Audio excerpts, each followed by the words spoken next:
Hi everyone. Today we'll talk about how to fix or how to solve story music on Facebook. To know how to fix or how to solve story music on Facebook app, you should just go to settings as you see and you can click. Here in this page you will enter to apps, default apps, app settings.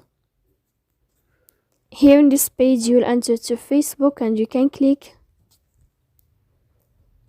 Then this page you will enter to force stop and you can click OK. Here we'll enter to the window of storage. Then you can click clear cache. Don't click clear data because that can cause you errors in your app. In the end, you can go to Play Store.